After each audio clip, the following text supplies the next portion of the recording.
আল্লাহ তাআলা এই পরিবারে এমন একটা গোলাপ ফুল আমাদেরকে দিয়েছিলেন। এই আবু সাঈদ নিজেই একটা ইতিহাস, শুধু বাংলাদেশ নয়, এখন সে দুনিয়াবাসীর সম্পদ।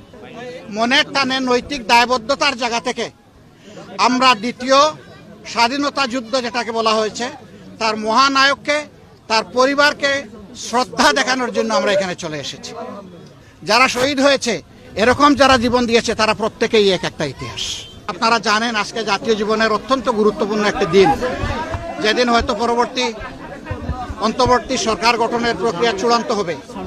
কিন্তু এই সব কিছুকে ফেলে মনের টানে নৈতিক দায়বদ্ধতার জায়গা থেকে আমরা দ্বিতীয় স্বাধীনতা যুদ্ধ যেটাকে বলা হয়েছে তার মহানায়ককে, তার পরিবারকে শ্রদ্ধা দেখানোর জন্য আমরা এখানে চলে এসেছি।